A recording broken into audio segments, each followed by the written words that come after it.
Друзья, приветствуем вас на YouTube-канале Gagauzy Media. Это проект «Единомышленники», и здесь мы ведем дискуссии по самым разным вопросам, которые обсуждаются в нашем обществе. Этот новый выпуск проекта «Единомышленники» мы с ведущей Еленой Карамид хотели бы начать с небольшого комментария, адресованного всем тем, кто смотрит наши дискуссии. Друзья, в первую очередь мы благодарим вас за те комментарии, советы, рекомендации, которые вы пишете под нашими видеовыпусками. Спасибо, мы все смотрим, читаем и кое-что оттуда принимаем во внимание. Об одном моменте хотелось бы сказать. Была рекомендация о том, чтобы не приглашать в нашу студию людей, которые не являются нашими единомышленниками. Друзья, концепт нашего проекта заключен в том, что в этой студии сидят два единомышленника, два соведущих, Елена Карамид и я, Екатерина Жекова. А в студию мы приглашаем людей, активистов, политиков, общественных деятелей, может быть, профессионалов из разных сфер. Для чего мы это делаем? Для того, чтобы узнать, насколько разные мнения у граждан Молдовы на все то, что происходит в нашей стране. Это нужно почему? Это нужно, как нам кажется, потому что разъединенность молдавского общества очевидна. Нам нужно объединиться. И, надеемся, никто не будет оспаривать это, что Молдова нуждается в объединении своих гражданских сил. Вот мы свой проект хотели бы посвятить этому, поэтому, приглашая в студию людей с разными мнениями, мы хотим весь этот спектр предложить всем людям, которые смотрят наши передачи, делятся с друзьями. И поэтому каждый раз, перед каждым выпуском в завершении, мы призываем: друзья, единомышленников в Молдове должно быть больше. Тех единомышленников, которые любят свою страну, заботятся о ней и как граждане проявляют активность для того, чтобы разобраться, что происходит, правильно к этому относиться, ну и когда нужно, принимать правильные решения. Поэтому благодарим, что вы с нами. Нас, уверенно, мы станет больше. Давайте объединяться на дискуссиях. Мы к этому готовы. И вы оставайтесь с нами, делитесь с друзьями, ставьте лайки и, безусловно, скоро начинаем. Мы все хотим достойных условий жизни. Мы все хотим качественной медицины. Мы все хотим хорошие дороги и коммуникации. Мы все хотим высокие зарплаты и пенсии.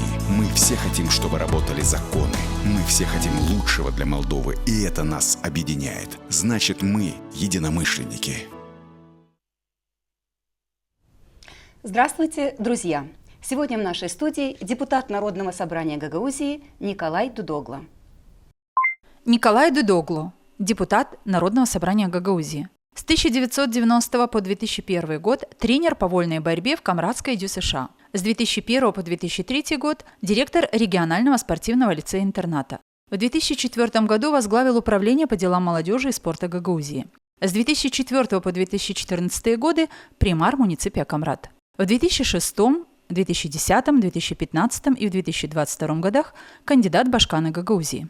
В 2010 году учредил общественное движение «Ини Гагаузия». В 2016 году совместно с супругой учредили благотворительный фонд «Виктория».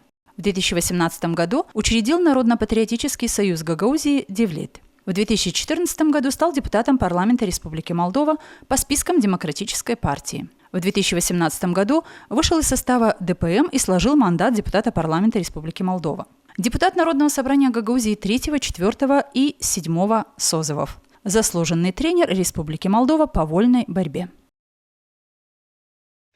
Николай Харлампьевич, здравствуйте. Здравствуйте. Добро пожаловать в нашу студию. Да. Спасибо, что пригласили.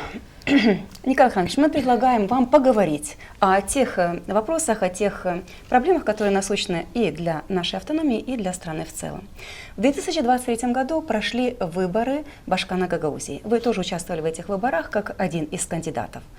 Но сразу после избрания Евгении Гуцул вы поддержали ее и сказали следующее, что надо дать новой команде исполкома проявить себя и посмотреть на результат. А Гагаузии дать возможность сделать хотя бы несколько шагов вперед в экономическом, социальном и политическом плане. Это цитата из ваших слов. Прошло почти 2 года. Скажите, пожалуйста, какие результаты есть вот именно по этим направлениям? Экономическом, социальном, политическом? Спасибо большое за вопрос. Знаете, я частенько думаю об этом. Ведь не поддержи наша команда Евгении Гуцул во втором туре, скорее всего, что у нас был бы другой Башкан. Но есть некоторые моменты, которые я хотел бы сегодня рассказать. Мы баллотировались не раз на башканских выборах, и, в принципе, наша команда, Народно-патриотическая союз Девлет, это команда, которая имеет первичную организацию. Мы проводили давно работы в Гагаузии. И скажу, что наша команда 16 лет была в оппозиции к двум башканам. 8 лет мы были в оппозиции к Фармузалу, 8 лет были в оппозиции к Иринилах. И когда случилось так, что на последних башканских выборах, где практически все мы стали свидетелями, что выборы превратились в какую-то коррупционную схему, и фактически без больших финансовых средств, даже невозможно было думать, что кто-то может выйти во второй круг. Потому что на всех выборах, даже проигрывая, мы во второй круг выигрывали при поддержке людей, но на этих выборах это невозможно было, не имея большой финансовой поддержки админресурса. Но после первого круга, когда мы не вышли, впервые мы не вышли во второй круг, финал, мы собрали всех руководителей наших первичных организаций, секретарей, руководителей молодежных организаций, ветеранских организаций, где-то более 300 человек. И мы принимали решение, что делать дальше. Потому что мы понимали, что от нашей поддержки зависит наверняка будущее Гагаузии, кто будет избран Башканом Гагаузии. Я скажу, что все мои сторонники не то что давили, но просто даже просили, что давайте мы уже уйдем с оппозиции. Слишком долго, 16 лет. У нас уже голова белая. Многие люди пострадали из-за этого, потому что башканы довольно-таки жестко били наших сторонников во всех отношениях, выгоняли с работы, не давали никакому росту. Поэтому было принято решение, что мы с оппозиции уходим. И нужно было определиться, кого мы поддержим. И вот тогда я скажу, что очень сильно сыграл момент, что на этих последних выборах Гагаузию сильно посещал бывший президент Игорь Додон. Игорь Додон, который, в принципе, он наверняка больше себя рекламировал, чем кандидата в Башкана, потому что он чуть не в Камрате говорил, что вот если он пойдет, весь Камрат за него проголосует. И в нашей памяти оставалась его кандидат Ирина Влах, которая, я считаю, что была самым слабым Башканом Гагаузии. И кроме коррупционной связи и воровства, ничем себя Гагаузия не показала. И этот момент, который нас толкал практически всех, и это было, можно сказать, единогласно, все соглашались над тем, что давайте что-то новое, хватит уже ставленников Додона. К Узуну мы ничего не имели против, и сейчас я ничего не имею против Узуна, но этот вопрос мы решали именно из-за лидера социалистов Игоря Додона. И тогда вопрос пошел, что давайте поддержим Евгения Гуцула. Человек, которого абсолютно мы не знаем. Человеком, за которым фактически и не было команды. И это предположение было, что став башканом Евгения Гуцул, значит, естественно, что будет попытка и тех людей, которые его поддержат, в том числе и Шор, что комплектовать исполком с авторитетных, опытных людей Гагаузии, которые сможет объединить Гагаузию и дать возможность развития. Поверьте мне, что я уже долго в политике, и мне нельзя назвать тем политиком, который принимает решения за одну секунду. Естественно, что я начал общаться, я начал выходить на связь, я с Шором выходил на связь, вернее, он выходил на нас, мы говорили. И вопрос был такой, что нам предлагалось, что не только поддержать на этих выборах. Нам предлагалось, что дальше подставить плечо и выйти из оппозиции. И всеми нашими людьми, а у нас очень большая команда, я считаю, что очень много опытных людей, которые могли войти в исполком и совместе работать и взять ответственность на себя. И этот момент, который нас толкнул к тому, что все-таки мы поддержали Евгения Гуцул. Говорю, что принималось это не лично мной, всей командой, но, кстати, все до единого были именно настроены, чтобы наша команда поддержала Евгения Гуцул. Шор в тот момент не рассматривался, что это что-то плохое или что-то в дальнейшем Гагаузии будет руководить больше Шор, чем Гуцул. Потому что мы считали, что в принципе, выиграв Гуцул, если в команде будут сильные профессионалы, лидеры Гагаузии, патриоты Гагаузии, которые долгое время были в Гагаузии, то наверняка, неважно кто башкан, как говорят, царя украшает его окружение. Поэтому мы считали, что это получится. А ответ на Лены Федоровны вопрос? Да. Есть ли какой-то... Я считаю, что не получилось у них. Экономическая, социальная, не получилась у них результат. работа. Если даже первоначально были направлены наверняка очень много средств для ремонта дорог, и я скажу, что Гагаузия, в принципе, была в восторге, что начало такое было бурным, хотя потихонечку это остановилось. личных, частных или денег, которые приходили, которые мы не знаем откуда что, они остановились. Работа эти, даже по ремонту дорог и учреждений, они остановились, и дальше, в принципе, началась работа бюджета. Ну, а в целом, если работать с бюджета, я скажу, что мы, получив друзей, которые могут вложить свои инвестиции, свои деньги, мы потеряли в бюджете, что у нас начались проблемы с центром. Очень сильные проблемы с центром, которые здесь, я скажу, не только исполком Гагаузии вместе с Башканом и Шором, но и Народное собрание сыграло свою большую отрицательную роль. И в конечном итоге, вот в начале года у нас НДС забирали, из-за чего мы потеряли там десятки миллионов, инвестиции прекратились, гранты, фактически грантовая политика закончилась, только через некоторых примарей она еще как-то и идет эта программа. Поэтому Гагаузия проиграла. В целом, можно сказать, что не справились они с этой работой. Вот мы давали возможность им работать и ни в коем случае не критиковать год. Время прошло, вот год когда прошел, мы тогда, сделав анализ, я выступал и говорил, что мы возобновляем работу Народно-патриотического союза 9 лет, вот после года работы. Потому что год мы сделали перерыв, дали возможность, что новая власть показала себя, видя, что Гагаузия становится хуже. И вы снова стали оппозицией Мы, власти. значит, возобновили работу Народно-патриотического союза 9 лет, который конкретно начала говорить, критиковать, предлагать свои идеи, потому что мы считаем, что мы пошли в неправильном направлении. Николай Харламович, у меня такой уточняющий вопрос. Вот вы говорите о том, что когда вы согласились поддержать ГУЦУЛ, вы не видели особой опасности в Шоре. Да. Но ведь в первом туре и после первого тура вы говорили о беспрецедентном подкупе. Ну, Вы в этом не видели опасность ко второму туру, а после первого тура вы в этом видели Да, опасность? дело в том, что вот мы в последнее время обсуждаем только финансирование башканских ГУЦУЛ.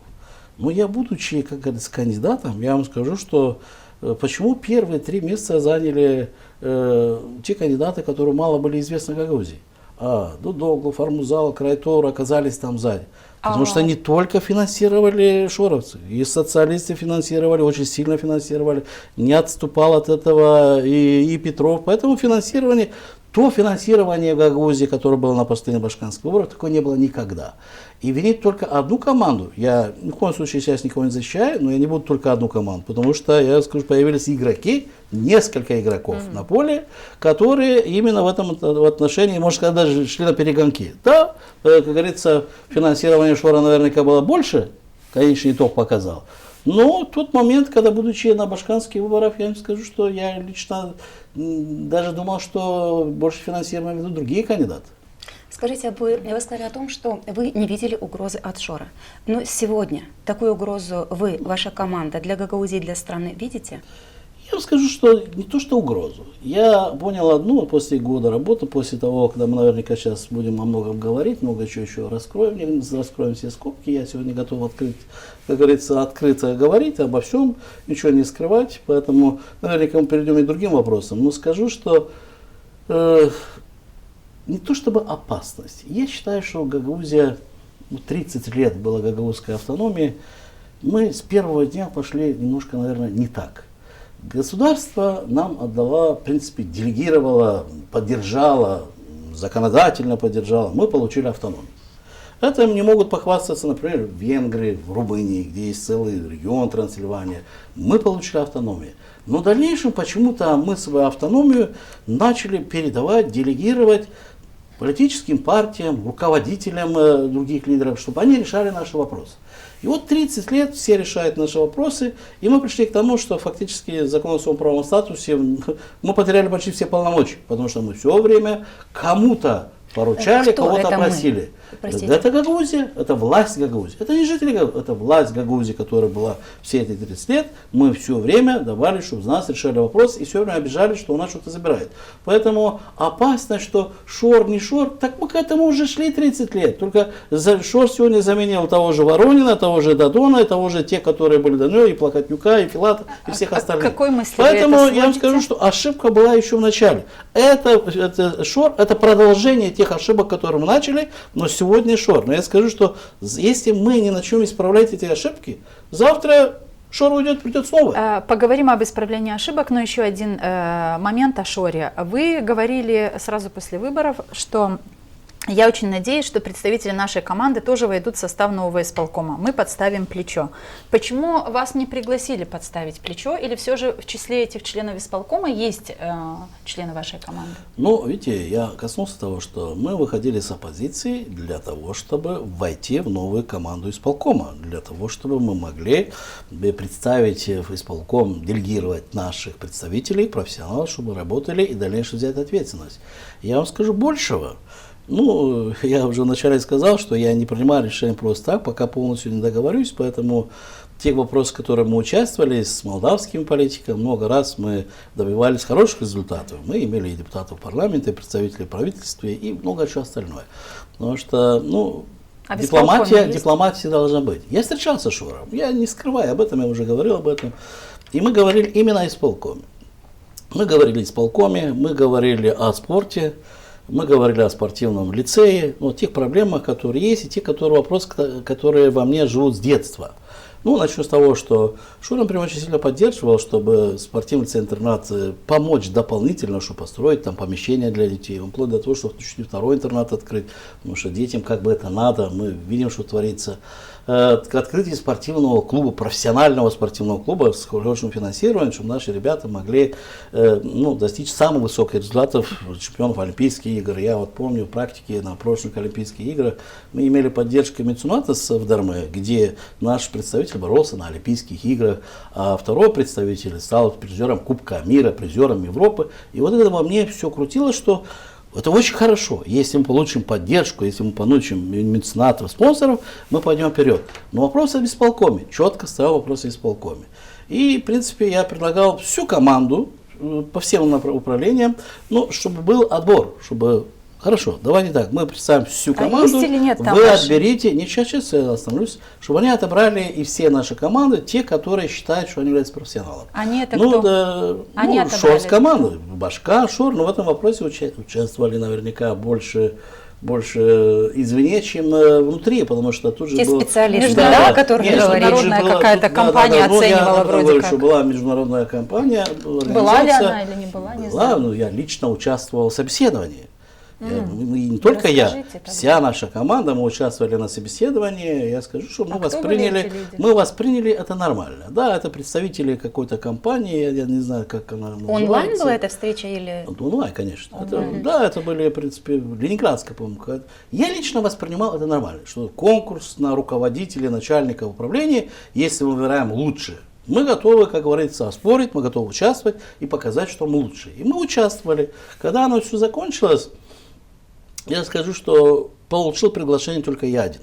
Вот меня пригласили работать в исполкоме в заместителем Башкана Гагаузии. Но при этом на мой вопрос, сколько будет заместителей у Башкана Гагаузии, мы сказали, что будет 4. Ну что, как бы я отвечал, что у нас по закону всего два. С третьим будет проблема, 4, а какой я буду там среди четверки, никто как бы даже и не знает. Но я как бы сразу принял для себя решение, что я не соглашусь на это предложение, потому что не было предложений других членов нашей команды. Понятно. Я воспитывался в интернате, и вот это у меня осталось внутри, что все-таки командный подход должен быть.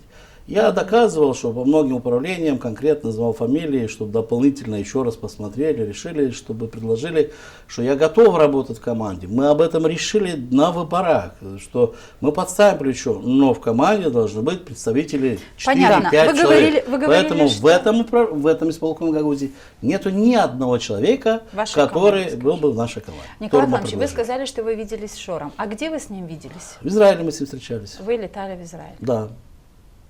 Вас ничего не смущало, что вы летаете к человеку, который скрывается от правосудия молдавского? Он в Израиле, он заинтересован в Гагаузии, и вы улетаете в Гагаузию, чтобы в Израиль, чтобы встретиться с Шором и поговорить о делах Гагаузии. Меня абсолютно это не смущало, и сейчас меня ничего не смущает, потому что я в политике не 1 год, я был депутатом парламента, и очень частенько у нас открывается уголовное дело на кого-то, власть меняется, а потом уголовные дела открываются на тех, которые открывали уголовные дела на тех. Вы считаете, что неправильно открыто уголовное дело? Нет, сейчас еще. Да. Поэтому я слишком не еду далеко. Правильные, они неправильные. Мне интересует Гагаузия. Мне интересует наш регион. Мне интересует, чтобы в нашем регионе жизнь стала лучше.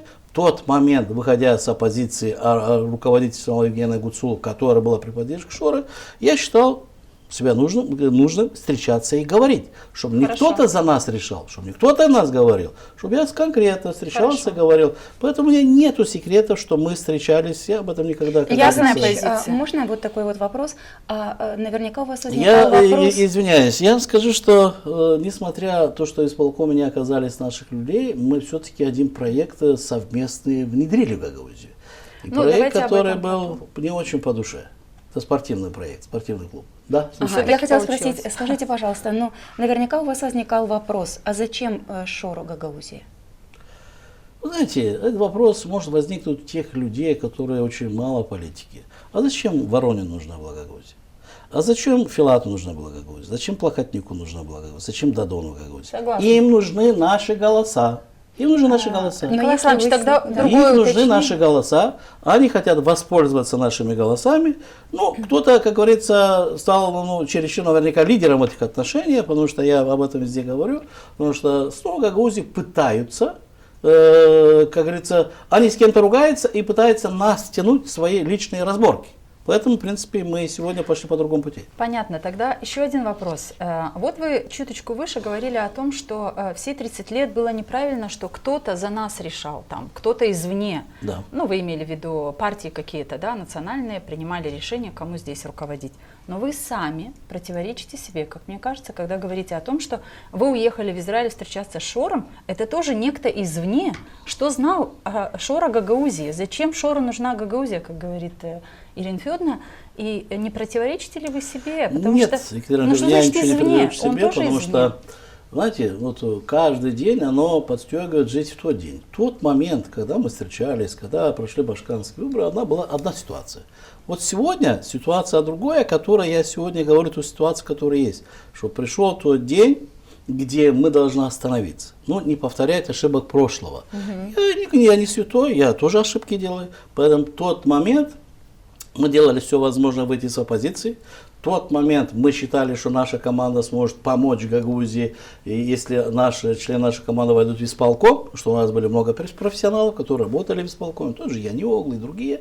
Поэтому я считал, что путь усиления, путь поддержки Гагаузии лежит именно в том, что не отдавать всю Гагаузию, а войти в этот исполком, где мы можем где-то что-то решать, что-то говорить, не остаться на улице. Скажите, а вы... Ну, получилось, что мы остались на улице. Скажите, пожалуйста, а вы не думали ли, что Но если без переговоров. Вот в моей практике всегда, я говорю, Только с кем переговоры? Со всеми нужно говорить. Смотрите. Со всеми нужно говорить. Николай Я Иванович. еще раз повторяюсь в том, что у нас, когда говорят заведены уголовные дела, человек там даже уже получил окончательный приговор. Окончательный приговор получал и Платон.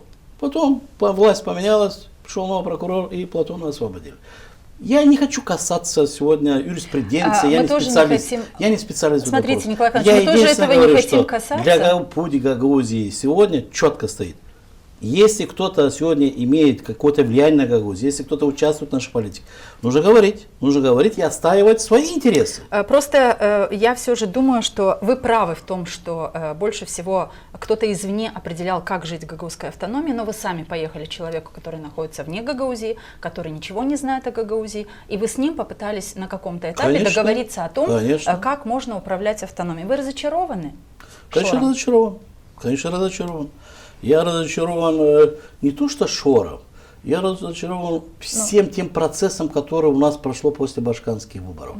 Все, что происходит сегодня у нас, даже отношения с полкомом, народным собранием, и влиянием со стороны, и между центром, что центр воспринимает сегодня всех гагаузов, что вот вы ОПГ, Шор, и бьют нас со всех сторон. Я об этом говорил и с руководством, что подождите, у нас не только одни есть, вы нас всех завязали в общую кучу, поэтому и получаете негатив в обратную сторону. Поэтому я повторюсь, что в данном вопросе я лично считаю, и мои сторонники считают, что мы должны говорить со всеми, и друзьями, и недругами, если эти люди касаются нашего региона и что-то решают. Что за каждым из них есть и сторонники. Если мы, сила в Гагаузии только в единстве.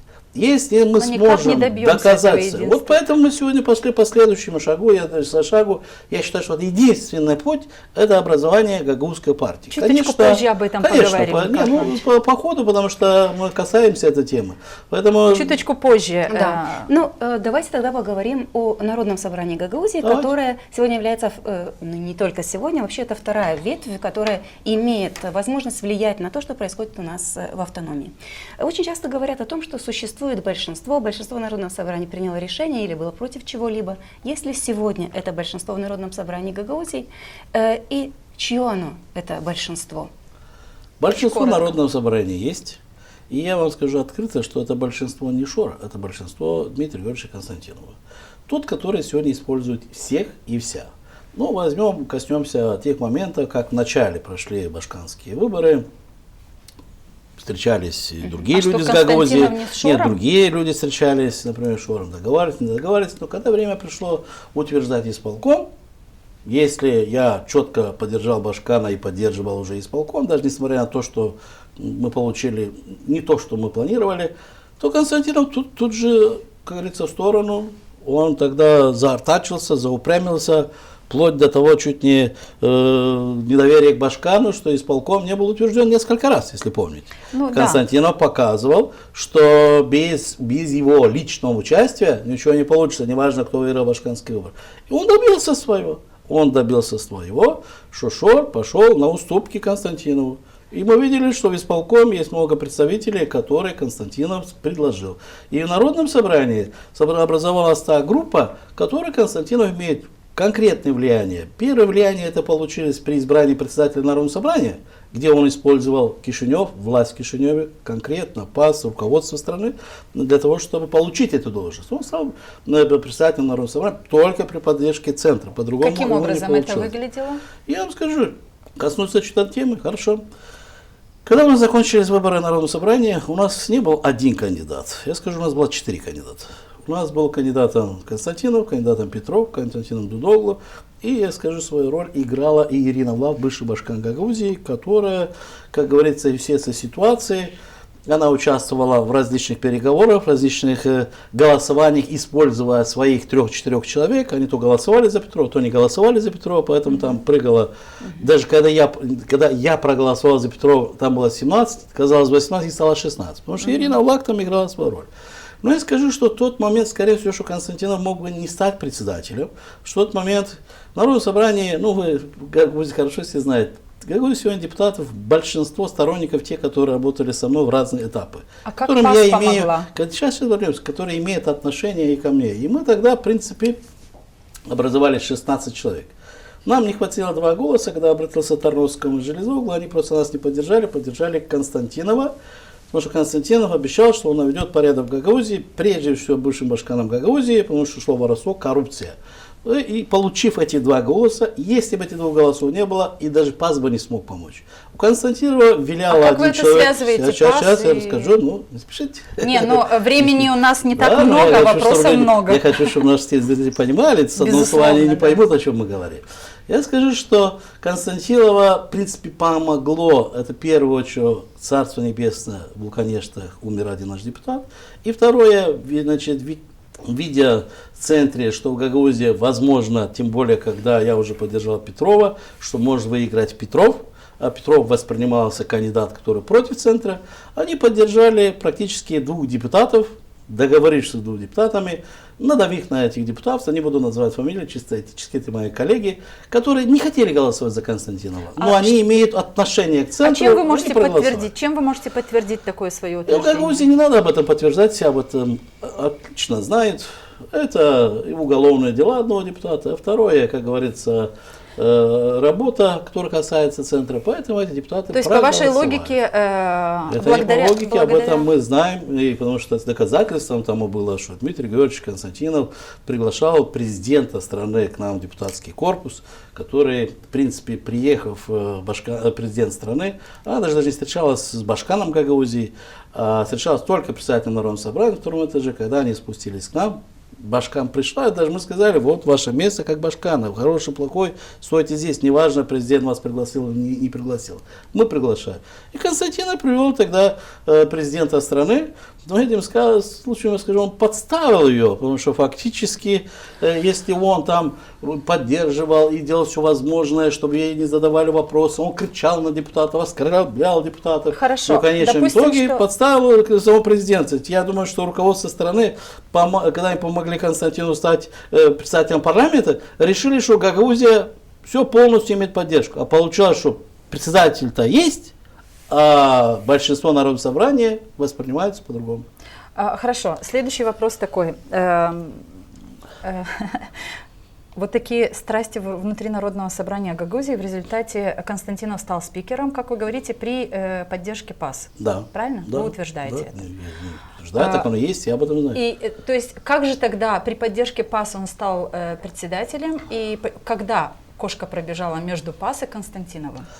Очень коротко, момент, когда это случилось? Вы сказали, что вот Константинов, кто в Народном собрании старше. Я сказал, что Константинов играет только свою игру. Да, тот момент, когда он стал председателем от ПАС, естественно, что он начал защищать свои интересы. У него там много чего есть и по бизнесу, все остальное. Но не от ПАС, Не, он, когда его ПАС поддержал, он стал председателем. Он начал решать вопрос.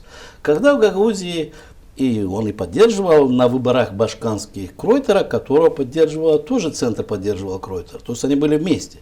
Но когда Кройтер проиграл, даже Башкан Гагаузии поменялся, он решил сыграть свою игру. Без, как говорится, без центра. Он потому что Константинов. Константинов отличается тем, как Гагаузии поговаривает на это, что «Вердем лафама алджам гиери», отдал слово, заберу назад. Он никогда не держит слово и делает только, что ему выгодно. Выгодно было стать председателем Как выбирают СПАС. таких людей? Ну так, вопрос нашим жителям. Как выбирает, извиняюсь, как выбирает? Выбирает так, что когда человек, например, из города, где большой населенный пункт, чтобы выбрать его нужно, чтобы много голосов, они уходят, переписывается маленький населенный пункт, 100-150 голосов. Схема, и вот тебе и депутат. Ясно. Перейдем к другому вопросу. Можно отстранение. Ага, да, пожалуйста. Отстранение Тарнавского, Александр Григорьевич. Вы голосовали за это отстранение? Значит, 2 раза было голосование. Значит, первое голосование, когда первый раз предложили, что голосовать, чтобы отстранить Тарнавского. Знаете, я вспомнил наши встречи до выбора председателя Народного собрания, где они мне убеждали, что Константинов это будет лучший председатель, что он наведет порядок и тому подобное. Ну, я скажу, что Александр Григорьевич я знаю хорошо и уважаю, мы с ним вместе работали, он попал в капкан, он попал в плен к Константинову, и нужно было его спасать.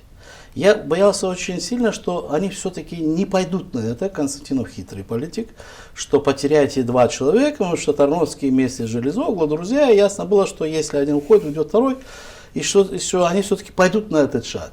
И когда они все-таки пошли на этот шаг, чтобы Александр Григорьевич снять должность, я обрадовался, потому что это для Константинова была очень большая ошибка. Я голосовал, даже так, там один человек не проголосовал. Может, вы таким образом оправдываете себя сейчас? Нет, там один человек не проголосовал, я Александр Григорьевич все сказал. Там один не проголосовал, только не подумай, что я не голосовал. Я голосовал, что вы наконец-то открыли глаза. Это присутствие всех депутатов. Открыли глаза, кого вы поддерживали и с кем вы работаете. Вам пришло время отойти в сторону, нам собраться и снять это руководство. Вы чуть-чуть отомстили, получается, или как? Я не отомстил, я помог Александру Григорьевичу открыть глаза, уйти от Константинова. Потому что если он до того порядочный человек, что если бы это не случилось, он по сегодняшний день верой и правдой служил бы Константинову. Ну разве он служил ему? Он не служил интересам Гагаузии. В Народном собрании есть председатель, который принимает общее решение, а весь коллектив, который там работает, даже путем голосования все равно это решение решает Константинов. Но у меня такой только вопрос. Вы сказали про первый раз. Мы про второй раз сказали. 2 раза. Длинная эпопея была, конечно. Второй раз снимали, значит, Тарновского. Тарновского, да. Второй раз, когда вопрос пошел, тогда я категорически отказался. И я скажу, что этот момент, который, в принципе, лишил финансирования моего спортивного клуба. Именно в тот момент закрылся спортивный клуб «Боскурт».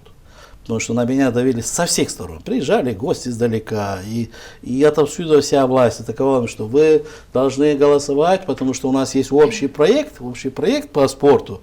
Но если вы не будете нас поддерживать, наш общий проект закроется. Я категорически был против. И я скажу, я не проголосовал. Но Я не проголосовал, проект прекратился на следующий день финансироваться, и нам пришлось расформировать спортивный клуб «Бускорт». Хорошо. Я впервые как бы вот эти вещи открываю, но я их хотел давно открыть. Да, спасибо вам, что вы это открываете, но я хочу уточнить. Как понять мне сейчас человека, очень зрелого политика, который в первый раз голосует за отстранение Тарнавского в надежде на то, что вы помогаете Тарнавскому что-то там понять. Но вы лишаете Народное собрание, президиум, лишаете человека очень трудоспособного, профессионально работающего и хорошо работающего. Я думаю, что это не комплимент Тарнавскому, это мнение многих других депутатов, в том числе и ваши, наверное, то, что вы Тарнавского знаете, может быть, лучше всех. Он с вами работал в бытность вашего примара. Во второй раз вы голосуете против. Ну, вам не кажется, что здесь вы непоследовательны? Ничего не кажется, все последовательно. Что решал ваш голос против? Я скажу еще раз. Это решало то, что Александр Григорьевич, когда ушел с этой должности, он наконец-то заговорил. Он открыто, конкретно заговорил, а он профессионал, и он начал серьезно выступать против Константинова и против всех. Если бы этого не случилось бы, я скажу чисто, человеческая этика, с кем работаешь, там не ругаешься, ссоры не выносишь. А в тот момент как раз-таки образовывалась группа, которая фактически могло быть переформатация в Народное собрание. Но, по-моему, как раз за это его и сняли. Мы об этом и говорили Тарнавскому, и другим некоторым мы сказали, что уйдите от этих должностей, и буквально через пару дней вы вернетесь на свои должности, но уже без руководителя, без руководителя Народного собрания. Вопрос был, что... именно так. Вопрос был, что уходит Тарновский, уходит Михаил, Константинов теряет большинство. Но Константинов не потерял большинство, потому что он переманил к себе другую группу. Да, но мы немножко со стороны. Со стороны я вам скажу, что мы полгода работаем над тем, чтобы в Народное собрание было новое руководство. И оно фактически везде почти получается, но в последний момент Константинов путем коррупционных схем это решил. Ну теперь я так понимаю, Елена Федоровна, секундочку, я так понимаю от вас, что в общем-то главная ключевая политическая фигура в Гагаузии Константинов. А вы что, это не видите, что ли? Но вы со своей командой сильной, другие социалисты со своими сильными командами, еще какие-то, и вы не можете никак, я не знаю, противостоять, убедить общество, убедить тех людей. Вы имели связи с Шором, и он имел связь с Шором. Он уцелел, а вы нет. Я сейчас вот наша сильная команда. Тарновский в вашей команде? Тарнавский Александр Григорьевич? Но он меня не поддержал. Миша, да. Вашей команде, я не знаю, вашей ли он команде? Десятки человек, которые прошли Народное собрание. Вот поэтому мы не можем справиться, что наши сторонники, не зная почему, но Константинов их в определенный момент убедил, кого-то коррупционно всем заменил. Нет, к сожалению, я не смог достучаться. Поэтому, когда был удобный случай, чтобы показать просто, даже Александр Григорьевич показать ему, что вот тебе в лицо. Вот, этот человек говорил, что он будет бороться с сильным влак. Через месяц он объединился с сильным влак. Александр Григорьевич, он нас обманул. Один раз обманул. Второй раз. Я говорю, давайте уже принимать какие-то вещи. Знаете, дорогого стоят такие отстранения, это толкнуло его, и только его чуть открыл глаза. Я говорю, после этого в Народном собрании почти был такой перевес, что возможно, что... Смотрите, конечно, Николай Харламович, вы говорите о перевесе сил политических. Ну, а так, в политике так. Да, и для вас, как для политика, сидящего в Народном собрании, работающего, это важно. Но мы с Еленой Федоровной на эту ситуацию, готовясь к выпуску с вами, посмотрели чуть со стороны профессиональной подготовленности людей, которых отстраняют с должности, и продвижения в замы людей, которые за 20 лет работы в Народном собрании Гагаузии не написали ни одного закона, не предложили ни одной законодательной инициативы. Я вам скажу, в политике, Елена Федоровна, в политике, вот почему, возьмите Республику Молдова. В политике не приходит один человек власти или два человека. В политике приходит команда, которая берет ответственность на себя. Безусловно, поэтому в Народном собрании, поэтому в Народном собрании для того, чтобы лишить Константина, потому что 1-2 Тарновских, и Константина будет еще 4 года. Ну что он будет кичиться законами Тарновского? Потому что люди работают, он говорит, я руководитель, все заслуга моя. Поэтому нам нужно было, чтобы... И сейчас я говорю, и сейчас хочу вот с вашего возможности, с этого трибуны, обратиться к нашим депутатам. Не надо ждать ноября. Константинов в ноябре не уйдет, он продлит еще на полгода, а уже они мысли хотят, чтобы выборы народных собраний шли вместе с башканским. Поэтому и сейчас обращаюсь. Да, Тарновский тогда все-таки молодец, несмотря, да, мы голосовали, я пошел, может быть, через себя, но он сделал выводы. И я сегодня обращаюсь к другим нашим коллегам, которые в той команде. Откройте глаза, все, откройте, давайте вместе разберемся с этим, Вы тоже чтобы этот бардак выборы? закончился. И чем быстрее, тем лучше. Тогда Гагаузия получит свободу. 16 ноября будут выборы? Будут ли голосовать депутаты? Если это касается Дудоглу, то я скажу двумя руками за и сделаю все возможное, чтобы это было, и буду говорить, буду выступать. Но Константинов сегодня в обойме держит 18 человек. Этого нельзя забывать. Поэтому я обращался если с теми 18, представителями, тогда... с теми представителями, которые в этой 18. Конечно, надежда есть. Знаете, иногда врага мой друг. Вот посмотрите, в исполкоме получилось, ну, какая кошка пробежала, что исполком поддержал, что в ноябре должны пройти выборы. Это, я скажу, что скорее всего, что наверняка Башкан Гагаузии говорят, что там по каким кадрам вопросам с Константиновым начали уже оспаривать. Люди извне наверняка начали понимать, что Константинов играет только свою игру. Наверняка готовы к этому. А Константинов хочет продлить свое удовольствие. Поэтому вот эти 18 человек, которые он держит, если он удержит, конечно, выборы пройдут, может, через полгода, может быть, через полтора вместе с президентом, вместе с Башканским. Вы же понимаете, 18 это большинство и достаточное число для того, чтобы этот вопрос Вот если была прошел. возможность еще раз, чтобы мы проголосовали, чтобы снять Лейчу, вот, например, если завтра предлагают кого-то снять, Константину не понравилось, предлагают Лейчу снять, Иванова, Петрова, неважно. Я двумя руками тоже буду голосовать. Не то, что к ним имею претензий, чтобы они тоже поняли, что кого они поддерживают. Понятно. Это таким образом Николай Харламович поставил точку в вопросе по если Александру оттуда Григорьевичу. оторвется еще один-два человека, то Константинов сам уйдет. Все. А что, Хорошо. господин Лейчу не способен... Сам Пока не проанализировать. видим. Пока не видим. Ну, наверное, у него тоже опыт не маленький, и он наверняка сам делает У какие-то нас каждый выводы. депутат как бы сам решает, Каждый имеет сам поэтому принимать мы не решение, можем да. Идемте Скажите, указывать. пожалуйста, сейчас мы говорили о Шоре, о том, что уголовное дело было открыто, возбуждено против него, и решения есть судебные. Сейчас идет судебное разбирательство и по поводу Гуцул. А об этом деле вы что думаете?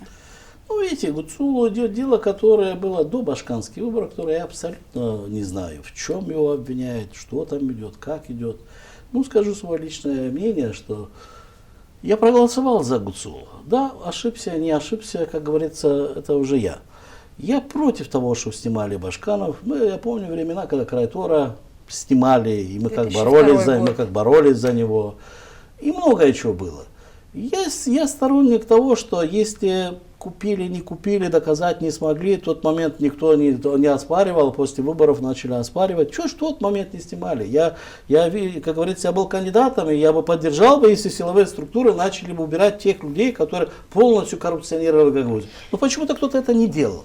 Сейчас я лично считаю, что это ошибка центра, что Гуцул не утверждают члена правительства. Я скажу, что при том правительстве, которое есть, Гуцул там наоборот не будет играть большую роль. И наоборот, как говорится, центральная власть страны сможет открыто говорить. Мы включили, и что дальше? Неподготовленный Башкан. Или что-то другое. Поэтому я не хочу комментировать судебное решение, какое оно будет или не будет. Которое оно будет, естественно, что мы должны будем всем это смириться, потому что это решит суд.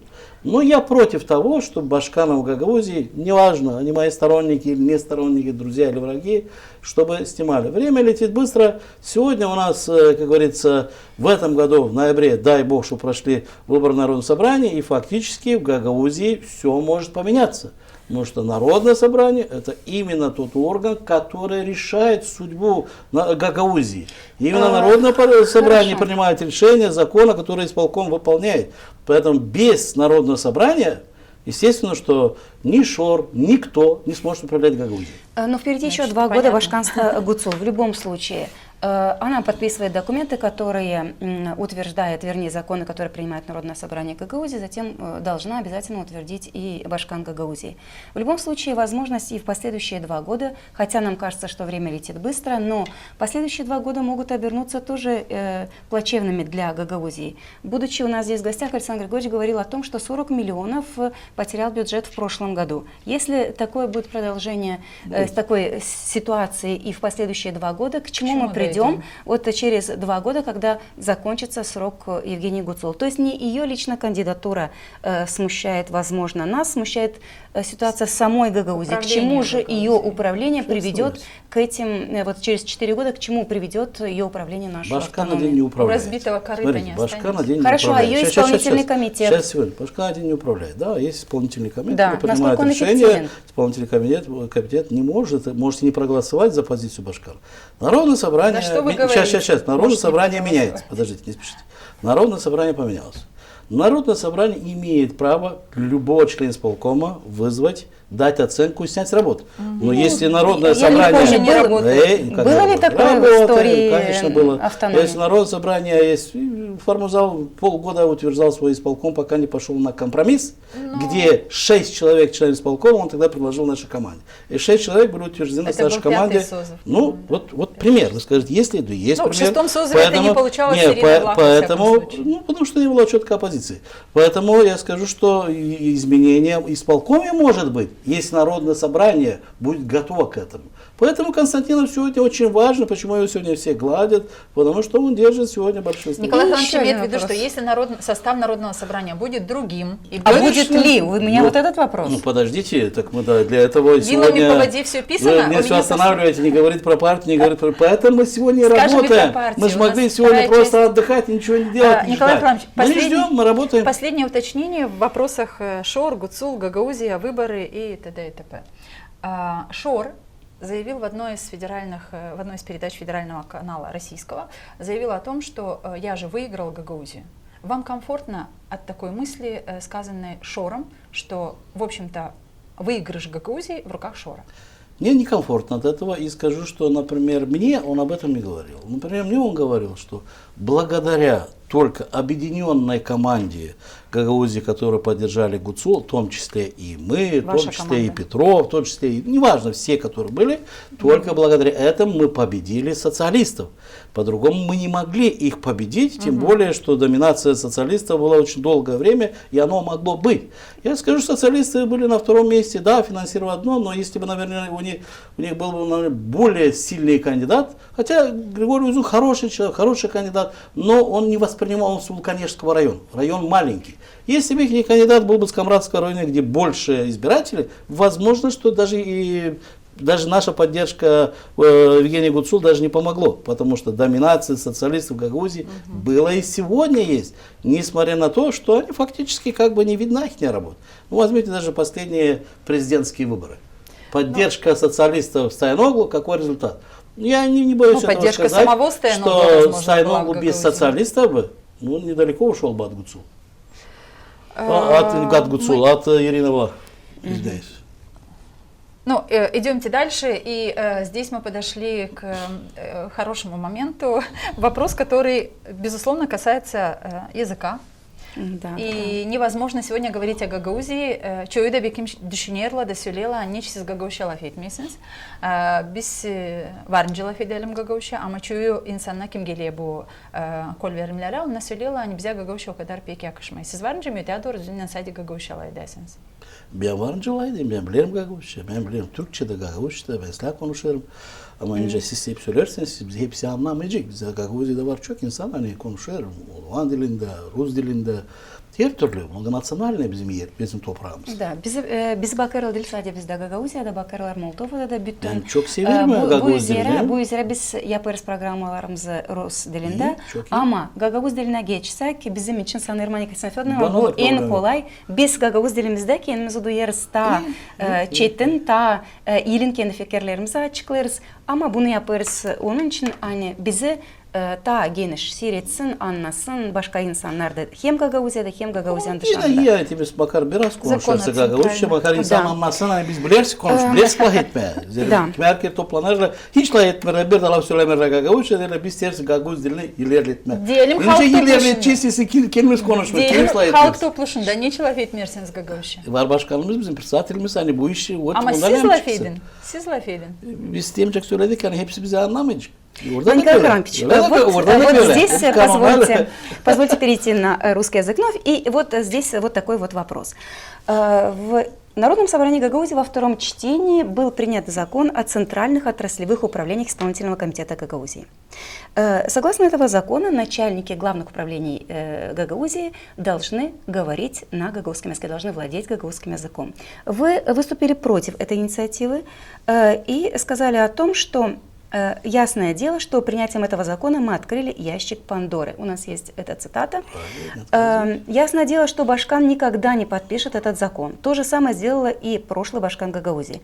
Мы же отлично понимаем, что над принятием этого закона работали специалисты, и там есть много полезного, но мы принижаем статус Гагаузии. И я против этого и голосовал против. Николай Храмович, ну все-таки мы говорим о Гагаузии, которая стала возможной только потому, что у нас есть гагаузский язык, который делает нас гагаузами, дает нам возможность претендовать на статус автономии. И автономия была создана в первую очередь для того, чтобы мы продвигали свой язык, свою культуру, все то, что делает нас гагаузами. Почему же вы, противоречия немножечко себе, проголосовали Абсолютно против? ничего не противоречу. Я вам скажу, вот даже, все равно, как ни крутись, мы идем к тому. Вот мы сейчас создаем партию, и один из первых пунктов у нас развитие гагаузского языка, сохранение наших традиций, нашей культуры. А что касается начальника управления, знаете, Гагаузия очень маленький регион. Я очень хочу, чтобы Гагаузия развивалась. Если мы закроем Гагаузию только для наших специалистов, мы видим, что в Гагаузии сегодня фактически очень мало специалистов. Исполком сегодня недееспособны. Даже из тех людей, которые хотели быть начальником управления, я видел профессионалов. Возьму того же Головина. Неважно откуда. Головина Борис Павлович, это бывший замминистра здравоохранения. Что у нас нет специалистов в Гагаузии? Погодите, но я вам скажу, что закрывая полностью себя, что мы больше не принимаем никого, только работаем с вами, значит, мы фактически и в стране даем возможность, что мы, и там у нас, в Гагаузии вы не хотите, чтобы Нет, нас... нет, очень интересное рассуждение, Николай Иванович. Подождите, Очень ну, интересно. не спешите, не спешите. Смотрите. Не спешите. Я повторюсь еще раз скажу, что вот, например, далеко не буду ходить. Возьму пример, например, своих собственных детей. Вот у меня дочь гагаузская, зять молдаванин. Я делаю все возможное и невозможное, чтобы перевести их в Гагаузию, чтобы они здесь жили. Значит, для моего зятя будет закрыта дорога, если даже он будет грамотным, умным, профессионалом, идти дальше, потому что язык нужно учить. Язык можно учить, но это нужно время. То же самое и сегодня взять Республику Молдова. Я был в парламенте, и я знаю, сколько человек наших гагаузов работало в правительстве или подразделениях, подразделениях правительства страны. Единицы на одной руке можно посчитать. Почему? Потому что тоже отношение было, что в совершенстве должны владеть государственным языком, молдавским языком. Да? Но я вам скажу, что и здесь был перегиб. Что я разговаривал тогда и с президентом, премьер-министром, что есть отрасли, где, в принципе, мы могли бы русскоговорящих ребят подтягивать, и через год-два будут говорить. Но если строго ставить вопрос, Понятно. у нас только гагаузский, у нас только молдавский. Нет, но мы я хочу закрываем сказать о свою дорогу. законе о расширении Я применения еще раз говорю, гагаузского что языка. я лично считаю, что для маленького региона, где мы хотим объединить Гагаузию, где чтобы у нас не было ни в коем случае раздраев между собой, это отталкивает другие национальности, которые здесь живут. А куда же деть болгар? Вы ушли не туда, подождите, не Николай туда. Иванович. Вот куда деть болгар? Вот они не один, у нас есть болгарские села, они не могут быть начальником управления. Как они скажут? Тогда мы выйдем с Гагаузии. Но речь не о У гагаузах нас есть по украинское национальности, населенный надо пункт, разъяснить. где тоже есть ребята, которые профессионалы. Он не знает гагаузского языка, они Николай Иванович, вы переводите Поэтому я не плоскость, перевожу, я отвечаю на ваш вопрос. Поэтому Вопрос о языке, а не о я национальности. еще раз говорю, я говорю свою позицию. Может, нравится вам, не нравится моя позиция. Моя позиция, что объединить Гагаузии, мы ни в коем случае не должны закрывать Гагаузию. Вот даже мы сейчас говорим, почему-то не на гагаузском, говорим на русском. Ни в коем случае исполком не должен закрываться, что только владением гагаузского языка. Вы неправильно мы поняли, лишаем наших же граждан Гагаузии занимать какие-то посты. Но в нашем законе расширение сферы изучать применения гагаузского образование, языка. школы, Послушайте, садики, вопрос. Да. дополнительные открывать центры изучения, согласен и Но сам не делаю всё переводите возможное. разговор на национальности, потому что речь Да, идет да, о да. гагаузском языке, а не о людях той или иной национальности. Ну, а как? Люди любой национальности могут быть в исполнительном комитете, как они потому могут? что, Языка не послушайте, люди любой национальности могут и должны быть в исполкоме, потому что в Гагаузии живут люди разных национальностей, так же, как и в Молдове. Только работать в я не правительстве, послушайте, Вот ваша пожалуйста, позиция. мы же тут дискутируем, Да, мы да, вас это ваша выслушали. Я убеждена, что для того, чтобы не было вот этих национальных споров, в гагаузской автономии знание гагаузского языка, о чем и говорит закон, за который голосовали Да, депутаты, да, они его приняли. Вы не проголосовали, но депутаты приняли этот закон. Речь идет о том, чтобы члены исполкома знали язык, без разницы, какой национальности эти люди. Правильно вы говорите, если это профессионалы, почему нет? Пусть это будет болгарин, украинец, ром, любой другой национальности человек. Главное, чтобы он знал гагаузский. Точно так же, как для работы в правительстве и парламенте, где вы были депутатом, надо знать румынский язык, потому что он государственный язык. Когда я сказала странное суждение, знаете, на что? Вы Секундочку, как вы любите вопрос. говорить, перечите сами себе. Нет, абсолютно. В чем? Ну, Может как? быть. Вы тоже говорите, что только нужно государство, как гагаузский язык знать, но тут же говорите, что все могут в этом участвовать. Конечно, Как? человек любой национальности давайте, может как участвовать. возьмем наш населенный пункт Кирсово, просто должен знать болгарский язык. населенный пункт. Ну, они учат в школе не гагаузский, а болгарский язык. Вот как они, будучи образованными, грамотными, может даже самые сильные в своей сфере, но они не могут начальник управления, потому что они не знают язык. Но они жители Гагаузии. Ну, учите Есть как Мы возможность их не да. пускаем, я вас уверяю, тогда что никогда как, гагаузы не ящик будут работать в Пандоры правильно правительстве. открывается. Мы сразу начинаем лишать других людей, Нет, которые живут мы в не Гагаузии, лишаем. да, что они могут быть в руководстве Гагаузии. Нет. А я лично считаю, что мы всем должны Ну позволить. вы тут сейчас работаете как политик, популистски. Я работаю то, что я знаю, что Николай я Иванович, хочу. И я буду один делать момент, всегда это. один момент мне показалось очень странным. Я хочу то есть вы, много странностей. когда вы говорите о том, что нам не нужны партии извне, у нас тут есть все сами, мы сами партии, не надо нам, чтобы молдавские партии. То есть в этом вы говорите, внешнего нам ничего не надо, а когда вы доходите до специалистов, вы говорите, в Гагаузии не осталось специалистов. То есть мы 30 лет так хорошо работали, у нас есть Камрадский госуниверситет, у нас есть педколледж. Переходим у нас на есть- партию? Где специалисты? Вы убеждены, что у нас нет специалистов? Федор, переходим на партии? Я Нет, так понял. перейдем, Ну, конечно. Вы пример Хочется сделали, знать, что мы а специалисты против у нас других есть в партий. Гагаузии? Мы против других партий, которые приходят и забирают власть в Гагаузии, используют нас в борьбе против центра. Так Шор забрал власть в Гагаузии, вы позволили, поехали в Израиль с ним договариваться. Ну, конечно.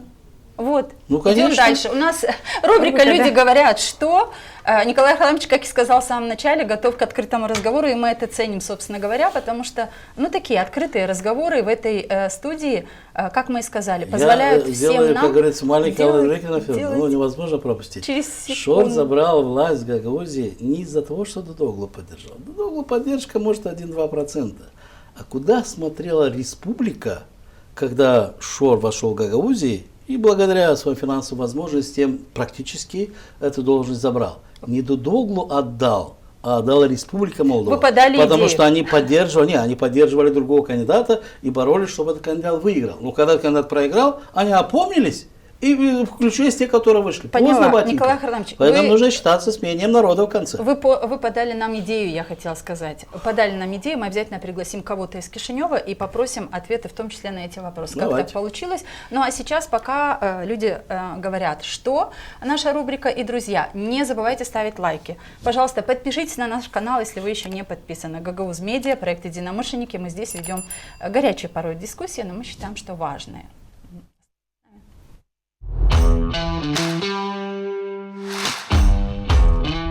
Люди говорят, что...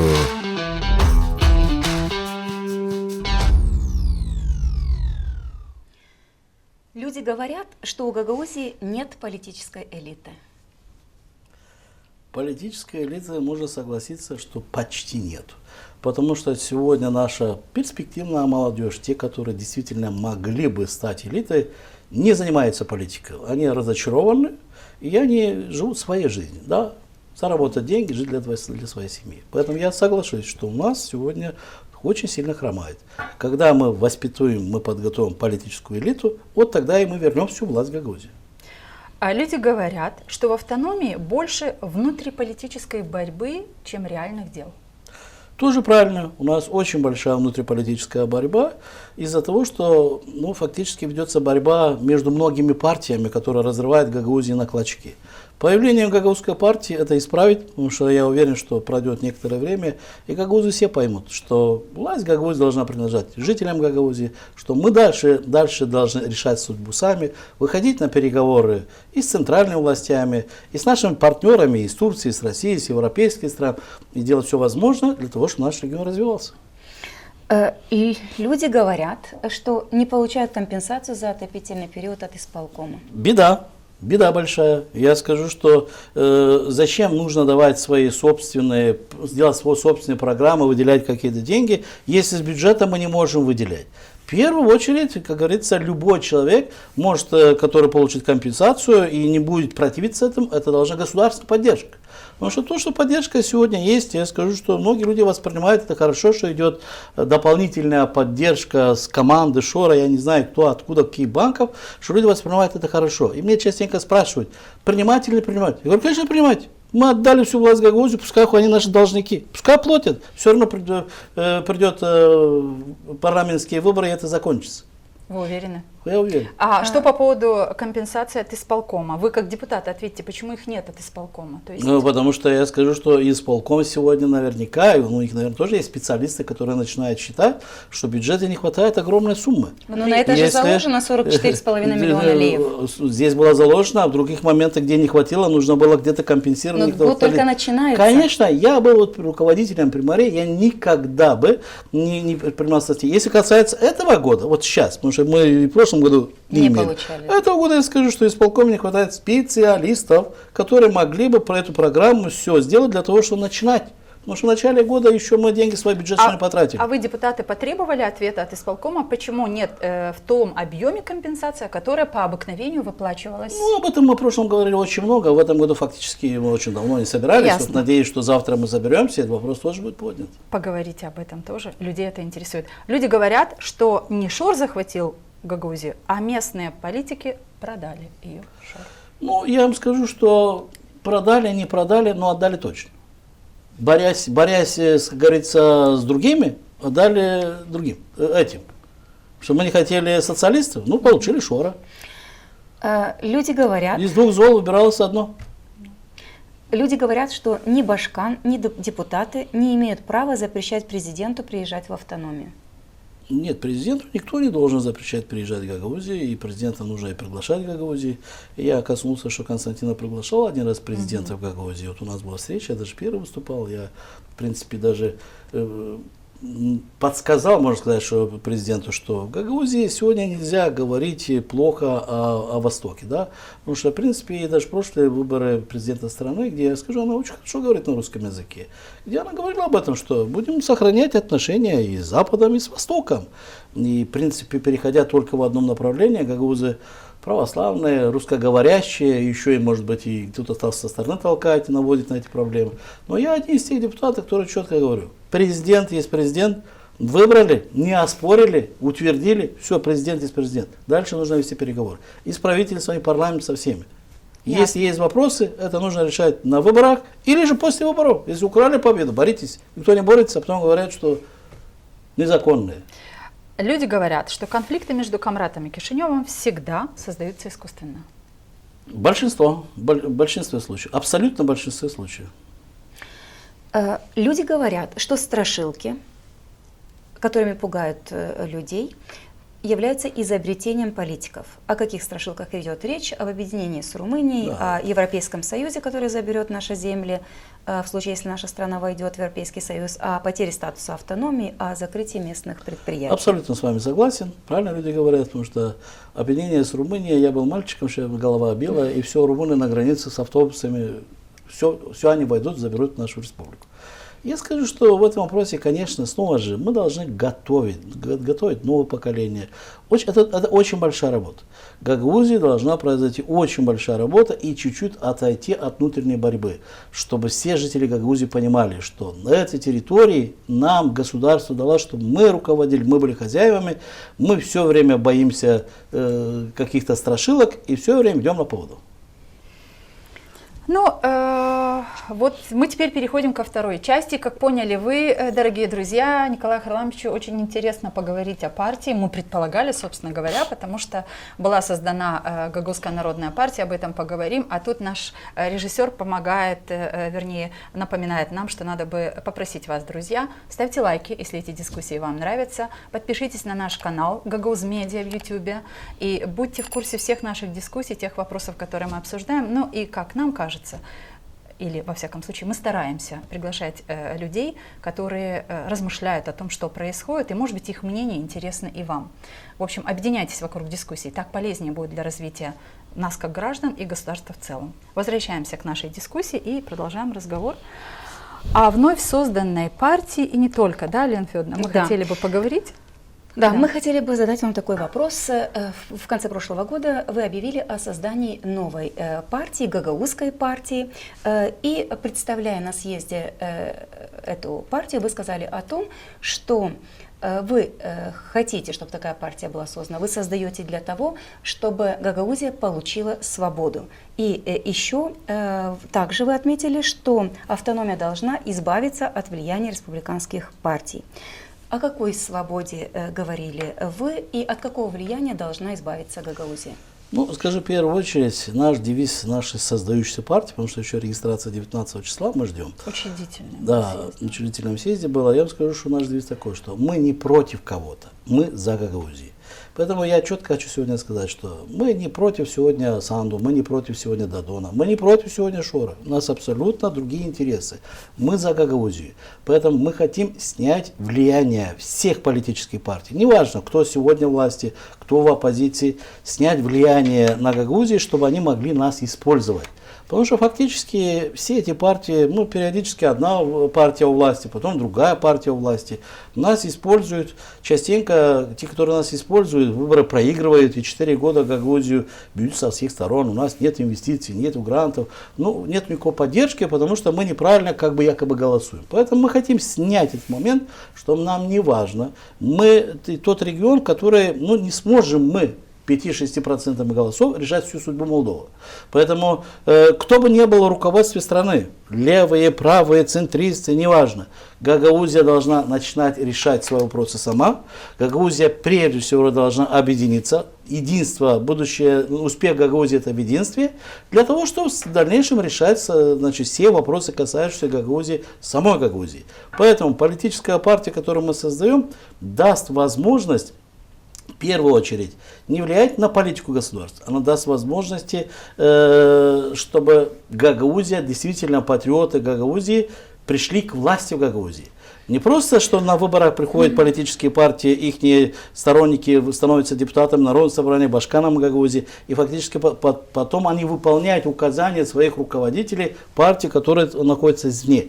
Но мы создаем партию для того, чтобы власть Гагаузии принадлежала всем жителям Гагаузии. И баллотировались те жители, которые здесь живут, не те, которые направляют, и в дальнейшем они подчинены у кого-то. Николай Иванович, вы очень красиво говорите, но действительно, есть для того, чтобы это все реализовать, у вас должны быть какой-то план, конкретная программа, которую вы будете реализовывать. Что конкретно вы хотите таким образом из своей партии Для реализовать? чего нужно было открытие партии? Я вам скажу, что если бы в государстве были бы закон открытия региональной партии, мы открыли бы региональную партию. Мы задавали этот вопрос и руководству страны. Ну, нам ответили, что региональные партии страна не принимают, и такого закона не будет, но упрощен регистрация республиканских партий. Поэтому, пожалуйста, не хотите региональную партию, сделайте республиканскую и работайте, как вы считаете нужно. Поэтому мы пошли на вариант, что мы открываем республиканскую партию, но четко, открыто говорим об этом и заявляем, что наша партия свою работу будет, значит, проводить в тех регионах, где доминируют жители Гагаузии. Это прежде всего Гагаузия, 3 районов Гагаузии. Мы не собираемся лезть в Чемишлийский, Лёбский район или Тараклийский. Мы работаем здесь, все будем работать дополнительно там, где живут наши земляки. Это и Приднестровье, это и в Кишиневе община есть гагаузов, очень много гагаузов в Кишиневе. Это и в России, это и в Турции, это в Европе. Мы аккумулировать будем всех жителей, выходцев в Гагаузе, потому что иногда есть смешанные пары, но или муж, или жена, неважно какой национальности, они поддерживают и считают Гагаузию своей родиной. Поэтому, если мы начнем работать с всеми нашими жителями, выходцами из Гагаузии, конечно, процент очень сильно возрастет. Первое, если мы 19 числа должны получить регистрацию. Если мы получим 19 регистрацию, то 20 числа мы готовы выйти к людям. У нас есть программа, у нас есть устав, который мы, в принципе, сейчас предложили для утверждения, оно есть. Сейчас я не буду акцентировать на всех этих моментах. То есть будет презентация Конечно, партии, конечно. Но я скажу, что после регистрации мы придем к людям. Можно задать Мы такой придем вопрос? к людям, и мы будем проводить встречи. Мы будем разъяснять. 1000 встреч, десятки тысяч встреч Ясно. со всеми нашими жителями. Николай Харламович, любая партия – это деньги. Откуда будете брать деньги на жизнь этой партии? Ну, прежде всего, мне этот вопрос задавали некоторые руководители партии, которые говорили, что вам легче было бы не создавать партии, а Народно-патриотический союз Девлет, чтобы заключил договор какой-то партии и получили бы кандидатов, депутатов в парламент В или составе той других, партии. в составе той партии. Ну, мы это уже проходили. Мы это уже проходили. Да, Новая Гагаузия поддержала Демпартию, и мы имели депутатов, но закончилось тем, что я ушел с Демпартии и ушел с парламента. Поступил честно, они меня привели, и я оттуда и ушел. Сейчас это мы не хотим повторить, поэтому мы строго начинаем работать на своей территории, и мы сделаем все возможное, объединение всех жителей Гагаузии, не только Гагаузии, всех жителей Гагаузии, выходцев Гагаузии, чтобы мы этот процент имели. Если нам удастся, и, знаете, говорят, палка в 1000 лет стреляет, да? Но если нам удастся собрать эти 5%, знаете, мы поэтому не пойдем на союз ни с одной партией. Ни с одной партией вести переговоры о слиянии, объединении быть не может. Даже если, я отвечу на ваш вопрос, даже если у нас не хватит средств для этого, хотя я сказал, что нам средств не надо, мы находимся дома. Дома для того, чтобы делать встречи и встречаться с людьми, мне денег не надо. Мы не собираемся приглашать всех населенных пунктов, кучу денег тратить на дорогу. Мы будем ездить к людям. У меня есть своя чтобы зарплата. вы поехали, вам тоже деньги нужны. Значит, Команда будет работать конечно. ваша, правильно? Смотрите, минимальная зарплата, как финансируется партия? У партии всегда есть свои сторонники, то есть члены партии, да, те, кто учреждает, конечно, взносы. Первый, оно есть взносы. Дальше будем думать, как рекламировать, как зарабатывать. Путь всей партии есть. Ясно. Всех такой. А если ШОР предложит вам финансирование вашей Нет, партии? конечно. Мы уже это прошли. Я чтобы до конца договорить про ШОРа, я честно говорю, что я сегодня не хочу ШОРа обвинять во всем. Для меня это был опыт. Я скажу, для меня был опыт, я считаю себя уже созревшим политиком. И если я купился на некоторые вещи, что наши люди будут в исполкоме, что наш клуб мы ставим олимпийских чемпионов, иллюзии прошли. Все, пелена ушла. Я отлично понимаю, что это человек, который конкретно защищает только свои собственные интересы, и Гагаузия нужна ему для того, что для своих интересов. Мы в его планы не входим, Дудоглу в его планы не входим. А Гагаузия? Если мы о Гагаузии, тем паче. Поэтому я считаю, что сегодня мы четко, что ШОР, что Дадон, что другие партии, центральная власть. Я вначале сказал, что мы не против кого-то, мы за Гагаузию. Извините, мы не собираемся кого-то критиковать, ругать, мы будем говорить, какая польза, какая цель от нашей партии будет всем нашим жителям. И добавлю, извиняюсь, если сегодня не создавать гагаузскую партию, я уверяю вас, что в ноябре кандидатам в депутаты будет очень сложно. Очень сложно одним противостоять политическим партиям и тем же ШОРу, тому же социалистам или же другим, потому что последние выборы прошло, что и финансирование, и админресурс. Поэтому мы сегодня создаем свою партию для того, чтобы поднять людей.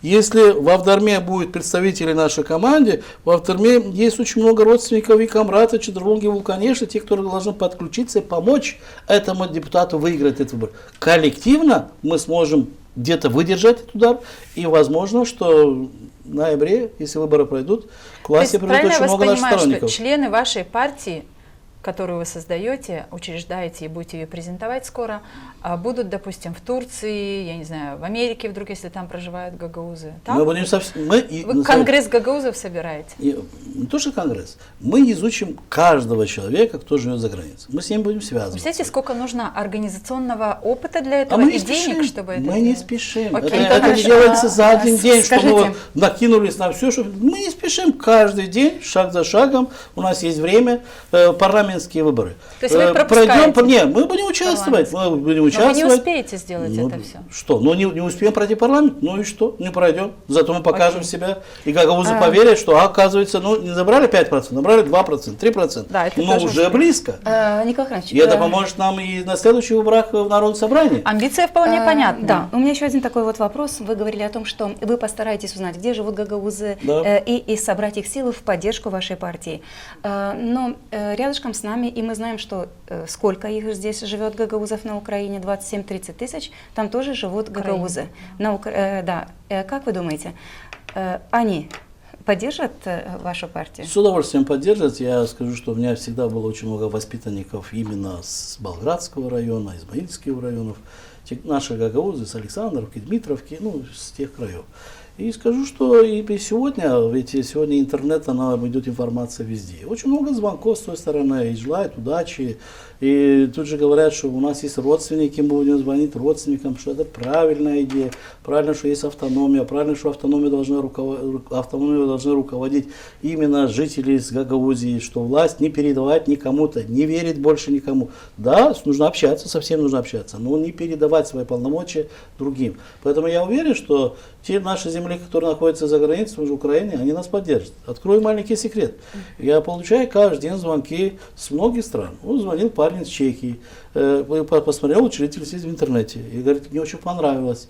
Я, говорит, живу в Чехии, у него там компания небольшая, говорит, но я все-таки мыслю, у меня в Гагаузии не поражусь, и поэтому если сегодня что-то делается для жителей Гагаузии, скажите, звонила девочка из Германии, что я выразился, что скорее всего мы будем открывать какие-то центры там, где аккумулируется больше гагаузов, то есть где диаспора.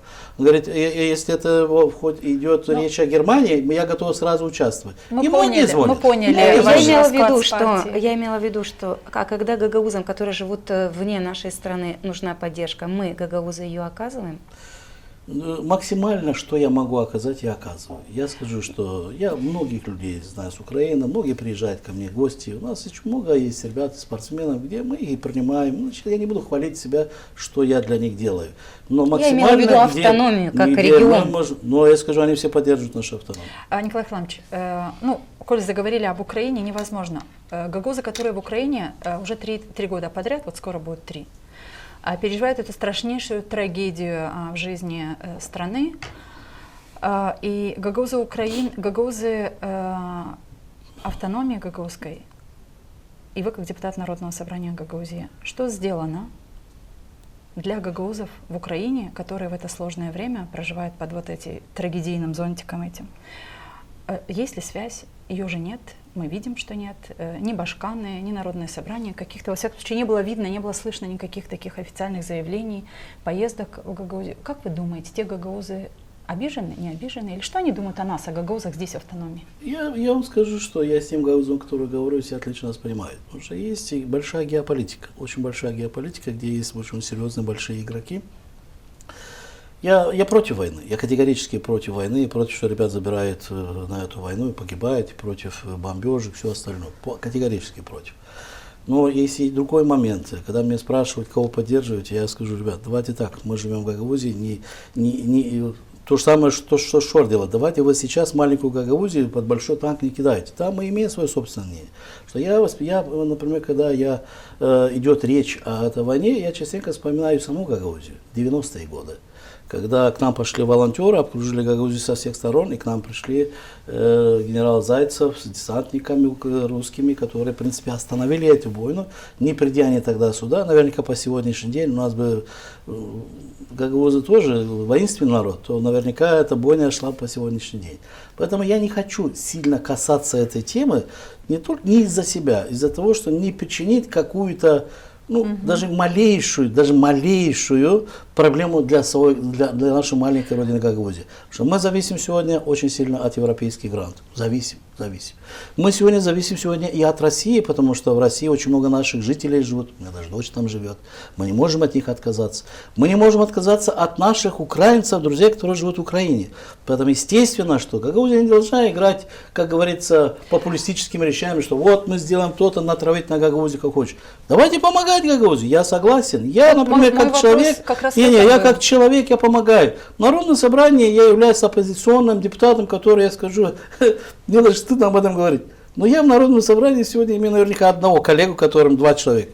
Мы ничего там не решаем. Да, бывало, что у нас и было 15, 20 и больше депутатов. А сегодня так уж сложилось, что мои коллеги поверили одному авантюристу, и большинство держится возле него.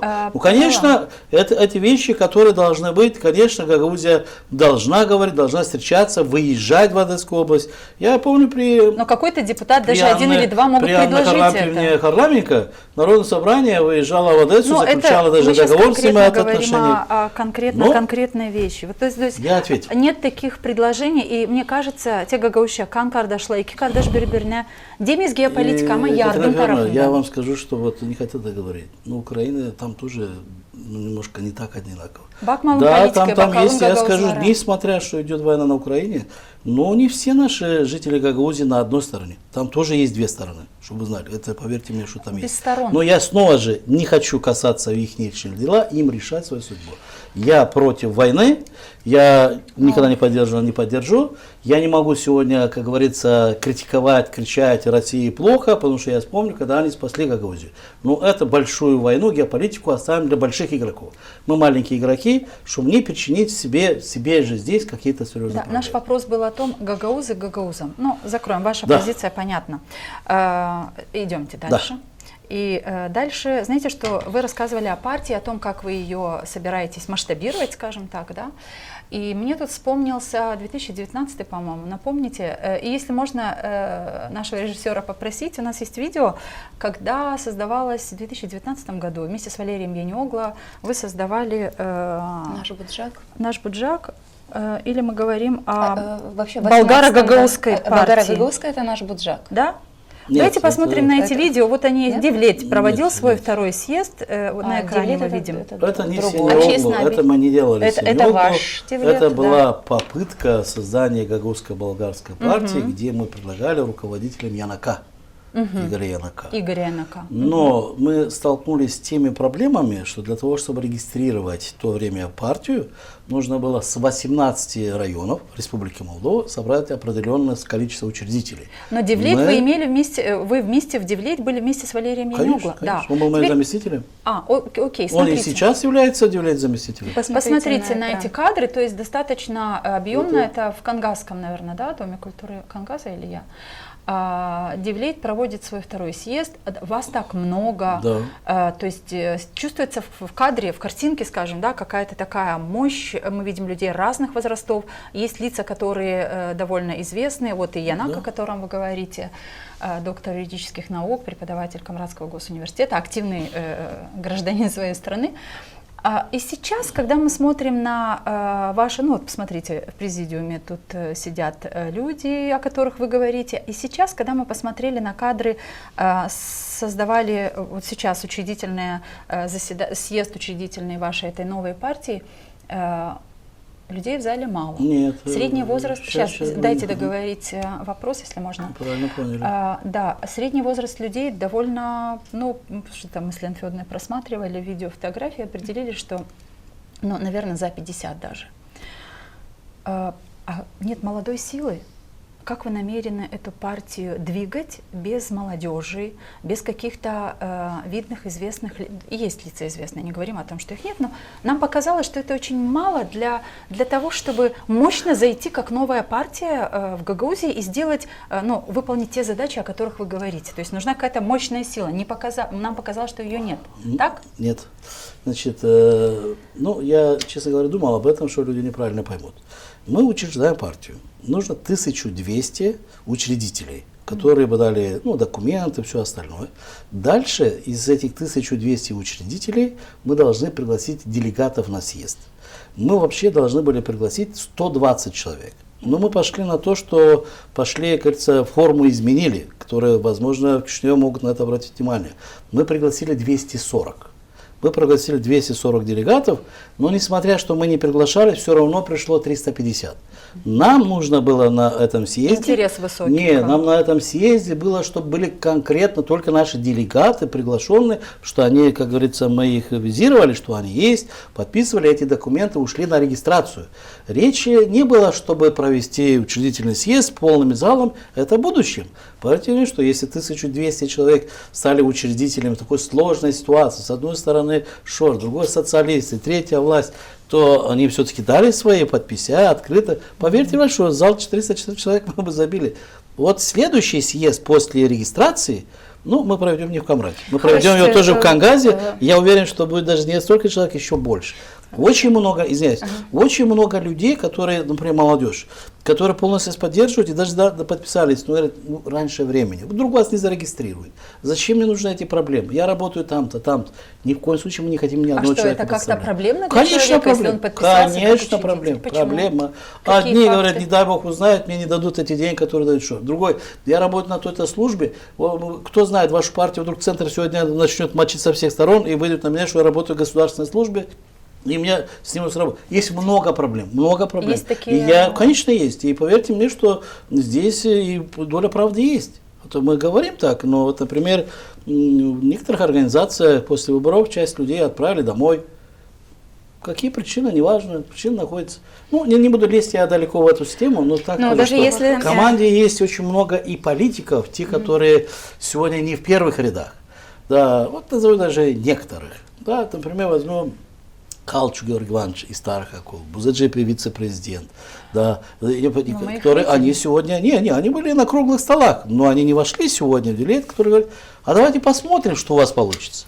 Николай Иванович, и очень многие, которые ждут результатов. Скажите, мы наблюдаем за тем, что происходит в гагаузской политике, и мы видим, что у нас в Гагаузе создаются какие-то союзы, создаются партии, но их жизнь, она очень короткая. Не произойдет ли с вашей партией то же самое? Видите ли вы будущее, перспективу развития вашей партии? Что вы сделаете для того, чтобы действительно партия жила и приносила пользу автономии? Я только добавила бы, жизнь не только короткая, но малоэффективная или неэффективная вовсе. И тут можно перечислить несколько таких объединений. Да. Это и ИНИ Гагаузия, и Единая Гагаузия, общественно-политические. Даже и наш Буджак, который переформатировался. И Новая Гагаузия, они десятки лет держались, и я скажу, что это были очень сильные организации. Но они не были даже партиями, они были общественно-политическими движениями. Правильно? А партия наш Буджак, а Дивлет почему не состоялась? Почему Дивлет не получилось? И вот смотрите, у нас сегодня есть 1200 учредителей. Вот если это бы новой партии. Да, подождите, если бы не было в Дивлет, то бы наверняка эти 1200 человек собирали бы полгода-год. То есть это преемники. Она построилась на фундаменте Дивлет, поэтому нам удалось за неделю собрать. Сейчас коснусь Яниоглу, не только Яниоглу, всех политиков. Прежде чем открывать партию, в принципе, эта мысль о открытой партии пришла именно в это время. Мы провели 3 круглых стола в Гагаузии для того, чтобы встретиться, переговорить. Я даже Форму зала звоню, прийти поговорим. Мы враги, друзья, не важно. Давайте без этих деталей. Нет, погодите. И именно там зародился момент, что сделать следующий шаг. И очень многие, которые готовы поддержать, абсолютно очень много и людей в должностях, все говорят, что это правильный вариант. Но вам не зарегистрируют партию. Вот Холостов выстрел будет, мы все высветимся, у нас начнутся проблемы.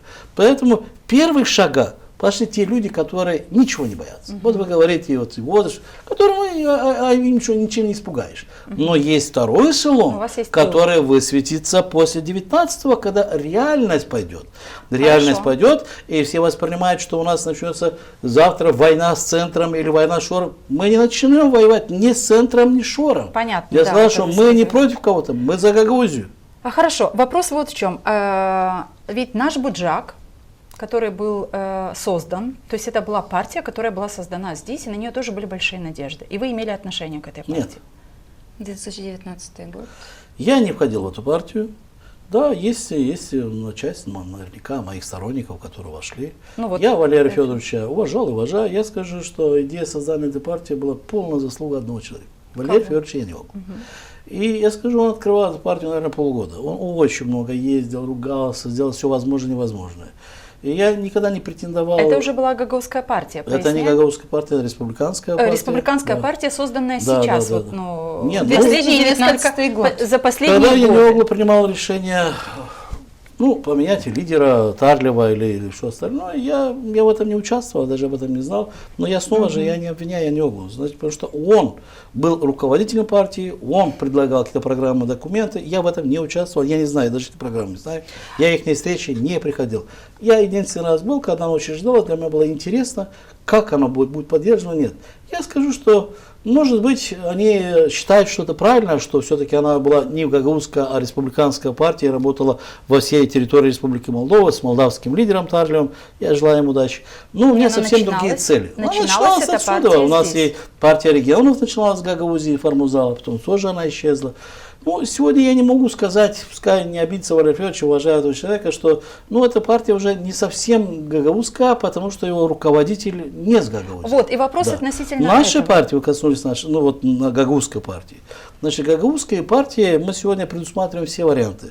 Даже вплоть до того, что руководитель партии это не вечно. Вот я предложил, на этих круглых столах, давайте мы все объединимся. Яньоглу, Формузал, Бузаджи, Пашала, неважно, все наши лидеры. Давайте мы все объединимся, откроем гагаузскую партию, тем более, что закон позволяет собрать подписи только в нашем регионе, и назначим руководителем партии нейтрального человека, который всех устроил.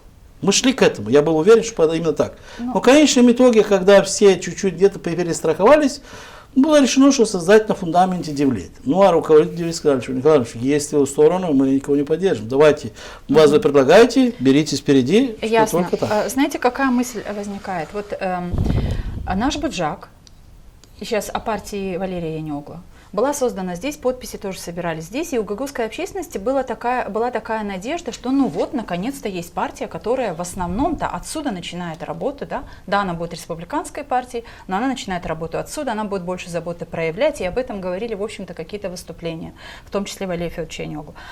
Как получается так, что и партия регионов, которую вы упомянули, и наш Буджак, а затем эти партии становятся, продаются, перепродаются, либо передаются, либо поменялось название в случае с партией «Наш Буджак».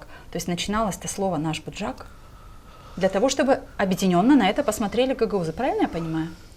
Это уже Валерий Федорович лучше знает. Как вы думаете, почему все-таки под лозунгами «давайте, нам нужно, наша партия нужна», и именно с такими лозунгами наш Буджак выходил на общественность гагаузскую, и вы сейчас выходите с такими лозунгами, то есть не польстит ли и вам такая судьба партии, когда она создана, она есть, а потом слиться с какой-то, и стать какой-то республиканской партией, поменять название, и гагаузы снова не будут иметь свою партию? Кому нужна региональная партия? Ведь мы-то фактически, Гагаузская народная партия, это региональная партия.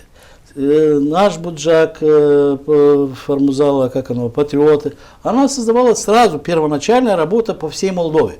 Она создавалась как республиканская партия. Да, она выходила с Гагаузии, то есть гагаузы должны понимать, что в этой партии, руководители, мы сегодня открыто говорим, что если бы можно было регистрировать региональную партию, мы зарегистрировались как региональную. Невозможно. Да, только республиканский. Но открыто я со всех трибун говорю, мы не будем лезть в молдавскую политику. Нет, молдавскую политику автоматически, если мы пройдем парламент, да, но мы никуда не денемся, но работы молдавских населенных пунктов мы не будем проводить. Мы будем предлагать программу для Чемишлийского района, для Лёцкого, для Тараклийского. Мы еще раз аккумулируемся здесь. Поэтому эта партия не столь будет интересна даже другим, потому что мы работаем на 3 районах. Если партия начинает работать по всей Республике Молдова, она легче переходит, как говорится, другим лидерам. Но фактически, даже если здесь поменяется руководитель, он поменяется только с Гагаузии, потому что это создается партия, которая будет работать на нашей территории. У нас другие цели. Конечно, парламентский выбор нас интересует. Ну вот я об этом... Представьте себе, что мы объединяем все гагаузы, это мы смогли и сделали. Конечно, мы будем играть большую роль и в политике Молдовы, если мы пройдем парламент. Но если мы не пройдем, мы себе сильно, как говорится, не ставим такую задачу. Через пару месяцев выборы народного собрания. Мы идем на выборы народного собрания, имея команду, которая будет работать во всех населенных пунктах и предлагать кандидатам депутаты всех 35 округах. Потом во всех 20 населенных пунктах. Это партия, которая должна привести в Гагаузии новую власть. И если мы сделаем все возможное, что люди нам доверили и вошли в эту партию. Потому что, входя в эту партию, они станут частью. Сегодня, может быть, меньше, завтра больше, послезавтра еще больше. Но это путь будущей Гагаузии, правильный путь. Где мы, еще раз говорю, мы не включаемся в борьбу с кем-то. Мы за себя. Николай Охланович, мы чуть выше спрашивали о финансировании партии, вы ответили, и вы учреждали благотворительный фонд «Виктория». Что с этим фондом? Фонд существует, фонд сегодня, как говорится, работает. Есть ли деньги у фонда? Фонд, в принципе, финансировался на дотациях, которые, в принципе, кто-то мог представить. Сегодня фонд помогает спортсменам, которого, говорится, мы учреждали спортивный клуб Боскур-2, где, в принципе, как он уже был у нас, но мы получили определенное время поддержки той команды, которая сегодня власть, скажу, от Башкана Гагаузии. В октябре месяце это закончилось, и мне пришлось... От Башкана или от бюджета? Нет, с бюджета денег ни копейки нету. То есть не от Шора, а от Башкана? Это форма, я с Шором на эту тему не говорил, я не встречался. Власть есть сегодня в Гагаузии. А поддержка выражалась в чем? Они оплачивали нам за питание, за проживание. Ребята кушали в ресторане Пронто, жили в третьей школе в Граните. А как Башкана рассчитывалась за это? Есть фонды, которые этим занимаются. Но я вам скажу, что коснусь того, что про Викторию. Сегодня, когда этот клуб закрылся, нам пришлось вернуться к своим традициям. Когда-то давно я открывал такую школу, вернуться в свой родительский дом, собрать детей туда, взять повара, и мы работаем. И естественно, что наш фонд, благотворительный фонд, сегодня помогает в этих вопросах. Николай Иванович, я хотела задать вопрос по поводу съезда, который намечен на 15 февраля. Намечен съезд депутатов всех уровней. Мы помним, что в 2023 году съезд был проведен, резолюции принято не было. В этом году вновь созывается этот съезд. Зачем его созывают? Игорь Янак, о котором мы сегодня уже упоминали, доктор права, так прокомментировал эту идею. Я думаю, что на сегодня отсутствуют причины и условия для организации съезда. Народное собрание и так уполномочено ведение определенных переговоров, имеет право на законодательную инициативу, имеет возможность принимать местные законы, которые будут иметь юридическую силу. Зачем и кому нужно проводить съезд? Проблема есть, и Гагаузия об этом должна и обязана говорить. Но когда у нас нет диалога, с кем говорить, зачем делать, кажется, тазик и бурю? Я скажу, что съезд это хорошее дело, когда все гагаузы объединенные, и они могут пригласить на этот съезд руководство страны, правительство, парламент, неважно, и выговорить свои проблемы.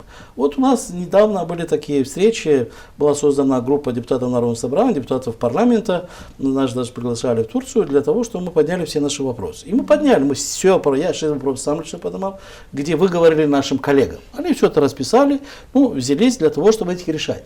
Вот это я понимаю, что идут переговоры, не зря это сделано. Вот мы завтра, послезавтра, когда проведем съезд, мы много будем говорить, много будем ругать, центр всех ругать, есть за что ругать, полномочия действительно забрали, кто передал, кто как передал, потому что там не всегда центр виноват во всех вопросах, что творится в Гагаузии. Частенько у нас многие наши политики, как говорится, в этом участвовали, но это мы забываем.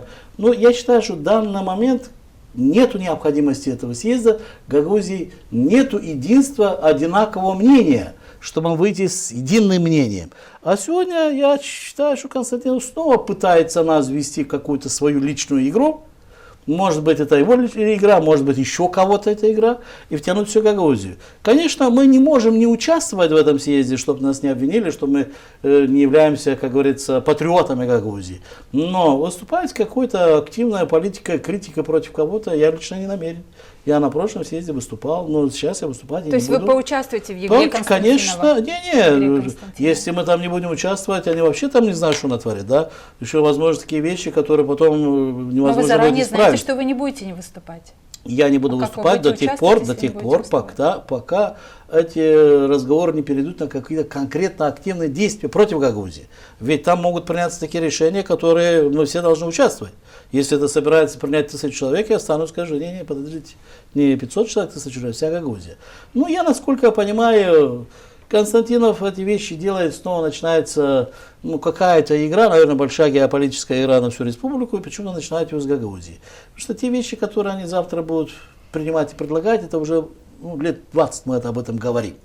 Но конкретика, а дальше, насколько я слышал, что вроде бы какой-то ультиматум, что если не выполнятся эти требования, через 6 месяцев будет дополнительный съезд. Последний вопрос. Скажите, поживем, увидим. Но участвовать будем. Резолюция тех съездов, насколько выполнена? Депутаты Народного собрания никто. Гагаузии, утверждая о том, что будет съезд, вы Абсолютно лично никто, вы потребовали? Абсолютно никогда ничего не утверждалось, потому что я скажу, что съезды не должны проводить, тем более такие масштабные депутаты всех. Я скажу, что то Башкам проводит, то председатель Народного собрания. Это государственные служащие. Это если речь касается всех депутатов, всех уровней, не знаю что, это должна общественность, политическая организация. Или та же, например, Гагаузская партия, которая, если она будет зарегистрирована, может собрать всех и поднять какие-то вопросы для решения. Но и потом, естественно, что резолюция это будет выполняться. А когда конкретные политики проводят съезды и резолюции в дальнейшем уходят никуда, и спросить-то с некого. Можно маленький еще вопрос один по поводу резолюции? Мы уже читали проект резолюции, там Я написано не о читал. том, что вот один из пунктов, Полномочия что отстаивают. Камрад будет отстаивать полномочия, чтобы не отменяли законы, которые принимает Народное собрание через суды. И есть еще один пункт, что Камрад требует, чтобы Кишинев исполнял решения, которые были приняты межпарламентской вот этой вот группой депутатов, рабочей группой. С одной стороны, депутаты Народного собрания Гагаузии во главе с Константиновым отменяют деятельность приостанавливают деятельность этой рабочей группы. С другой стороны, они требуют, чтобы те решения, которые межпарламентская группа принимала, чтобы они исполнялись. Вы не видите в этом какое-то несоответствие? Я не знаю, о каких вопросах они говорят, потому что межпарламентская группа остановилась работу, потому что не выполнялись какие-то проекты. Да? А вы голосовали за или против? Сейчас. Пожалуйста. За, конечно. Я скажу, что за закрытие это было правильное дело, нужно было показать, как говорится, что с нами нужно считаться. Но я считаю, что я человек, который умеет договариваться, я дипломат в этих отношениях. Но только остановили работу, дальше должны быть встречи с первыми лицами, чтобы разблокировать эти вещи. Есть результат? Никаких встреч не было. Мы закрылись, как говорится, только на территории Гагаузии, отказались от всех инвестиций, от всех грантовой политики и говорим, что мы правы. Так нам Кишинев думает, да, слава Богу, что вы обиделись. Конечно, неправильно. Нет, то, что нужно было остановиться, что-то делать, это нужно было. Но это не продлевать годами. То есть я считаю, что зачем останавливать, чтобы показать? Но, скорее всего, останавливали не потому, чтобы продолжить диалог. Вы сами являетесь политиком.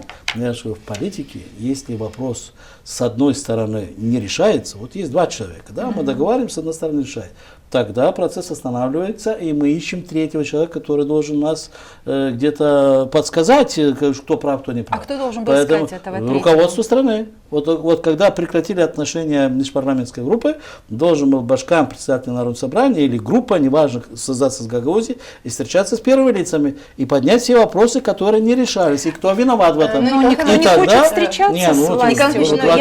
Никто не хочет, поэтому неправильно. Вот я не знаю, вот что вы сказали, что возможно, они сегодня говорят, я не знаю, я не читал резолюцию. Мы когда встречались в Стамбуле, потом в Кишиневе, создан, как говорится, новый проект. Туда, в принципе, все депутаты, и я, и Лечу, и Тарновский, мы выдвигали все свои вопросы, и там целый перечень вопросов, которые нужно, чтобы центральная власть решила, и мы начнем работать. Даже 1-2 вопроса для начала разблокировки и остальное. Может, они и говорят про этот новые, которые мы предложили уже депутатскому корпусу, или Нет, же нет, про, нет, они или же говорят о про те, решениях, которые которые раньше. были приняты раньше, Я не они в об курсе, этом я говорят. не видел резолюцию. Смотрите, завершить надо наш Я выпуск, потому знаю, что я не видел резолюцию, час но я 40. единственное хочу, чтобы ни в коем случае ни один человек Гагаузии не имеет права сегодня поднять вопрос. Тем более в зале находится 500 тысяч, неважно, принять решение, от которого будет зависеть судьба всего народа. Да, потому что некоторые на улице говорят, они соберутся, примут решение, что все, вы нас не уважаете, вы не выполняете, мы выходим из состава Республики Молдова. Может такое быть? От этих можно все ожидать. Поэтому категорически, конечно, я против этого. А что, такие решения тоже Всё, проговариваются? Да, на улице проговаривается. На улице проговаривается. И что интересно, что Константинов все время говорит так, что это не я, это вот они, радикалы, они хотят, они толкают к этому. Николай Иванович, Поэтому то, что съезд сегодня будет проводиться, я считаю, что съезды нужно делать, но не 15-го вовремя. февраля. Не вовремя. Сегодня Гагаузия расколота, у нас нет единого мнения, единства. Ведь центр тоже видит, что в Гагаузии вы сами не можете разобраться с собой, мы будем вас там бояться или наоборот пойдем к каким-то компромиссам. Нет, когда Гагаузия будет единая, уверяю вас, что тогда мы сможем вернуть и полномочия, и все. Когда в центре увидят, что мы это хотим забрать в Гагаузии, чтобы этим пользовался наш народ. А не так передавать Ивану Петрову, Шору Дадона или кому-то еще. скажите, общие мысли в проведении итогов этой дискуссии могут быть такими? Высокая внутриполитическая борьба автономии мешает нам, автономии, гагаузам, властям, заявить о том, чего хочет вообще эта автономия. Очень правильно, полностью поддерживаю, что вы сказали, поэтому создается Гагаузская народная партия. Понятно, Николай Иванович делает рекламу, здесь мы ставим запятую. Именно, что в названии есть Гагаузская. Николай Я думаю, что это Иванович, возможно мы будет вам у нас предлагаем проблема. чай, мы видим, что вам Да, понравился наш чай, мы вам Спасибо большое, предлагаем чай очень чай вкусный. облепиховый. И компания очень такая приятная. Спасибо большое. На этом мы ставим точку. Спасибо вам за то, что приняли наше приглашение и участвовали в этой дискуссии. Друзья, проект «Единомышленники», Гагаuz Медиа, YouTube-канал. Подписывайтесь, ставьте лайки, смотрите нас на всех социальных сетях, во всех социальных сетях. И, конечно, друзья, присоединяйтесь своими комментариями, своими советами, предложениями, рекомендациями. Мы уже вам говорили несколько раз. Пишите о том, какие темы вы хотели бы или каких гостей вы хотели бы, чтобы мы обсудили, пригласили в нашу студию. Мы это обязательно постараемся сделать. Ну и сегодня была вот такая горячая дискуссия. Мы выходим за рамки предполагаемого нашего эфира, но мы надеемся, что вы за это нас не сильно будете ругать.